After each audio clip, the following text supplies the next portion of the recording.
Hi all, thanks for tuning in to my first briefly paper presentation video. Today we will share the paper Interpretable Neural Prediction with the Differentiable Binary Variables by Basting's team.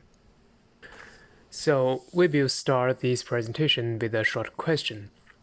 Given the input documents and the NLP model, how do you justify the prediction of this model? How do you find the rationales for the model making this decision? A possible solution for the rationality is to find the specific subset or snippet from a document, on which the prediction of this model is mainly based on. For instance, as shown in the figure 1, the dark amber color part and the tad too dark to see part suggest that this document might describe the 5-star look of the beer. Previously, Lei et al. In their paper Rationalizing Neural Predictions uses reinforced strategy to identify such rational subsets and make predictions based on them. The reinforced strategy, however, is famous in its slow convergence rate. So the Basting's team equips every possible token with a distribution and decides whether to select this token, use samples from this distribution. What kind of distribution should we use then? We can actually list several demanding properties for such distribution. 1.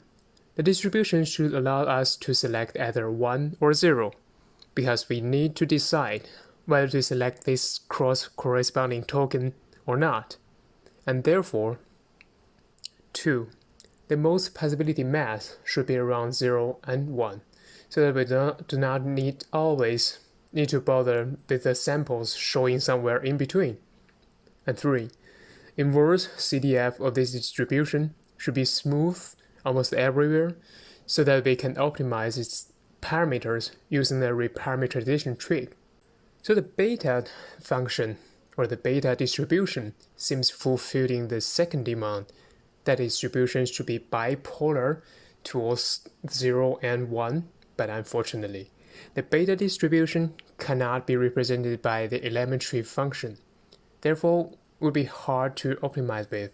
Thankfully, the Kumara-Smalley distribution, or in short, the Kuma distribution, has a similar bipole shape with a beta distribution and in a simple closed form, with only 2 parameters, showing the formula A and B that control its shape. Any inverse CDF is clearly smooth. The Basting's team therefore chose the Kuma distribution to sample from. But hang on, the support set of the Kuma distribution is from 0 to 1, not including either ends. How would we sample either 0 or 1? How would we sample 0 or 1 from this distribution? The Basting's team circumvented this problem by stretching this distribution horizontally. In the case that the support set of this distribution is a little bit larger than 0 and 1 interval, and then rectify the possibility density outside this interval from 0 to 1 to 0 and 1, respectively. As shown in the figure 2 of this paper, the dashed line is a real Kuma distribution and the solid one is the stretched one.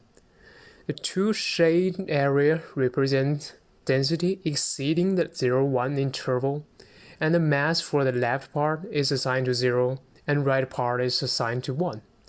Also, the stretched and rectified distribution is differentiable almost everywhere, since there are only 2 non-differentiable points, 0 and 1.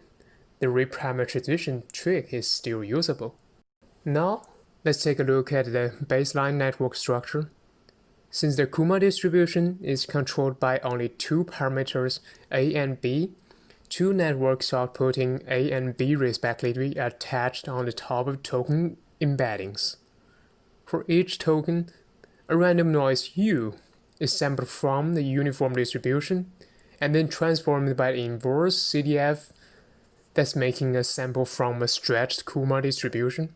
Such Kumara-Smalley variables are then used as a hard attention kind of value of the tokens. The consequential classifier then predicts on merely the selected tokens, and we therefore harvest a prediction rationalized on the selected tokens. For the experiments, they experimented on 3 datasets: the multi-aspect sentimental analysis, which rates beer from multiple aspects, where the model is expected to predict the rate of the aspect and identify the snippets supporting such rate.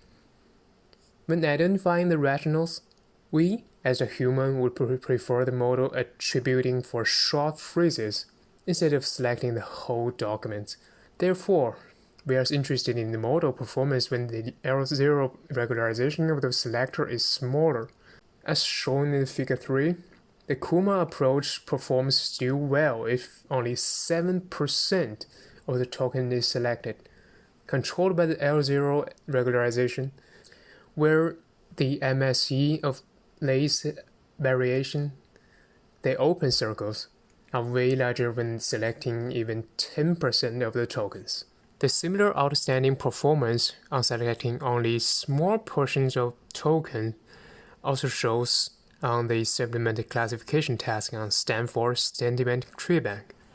For the natural language inference, the Kuma approach also performs well, as shown in the Table 3 and Figure 6, but the authors don't discuss the Kuma-based hard attention too much in this paper.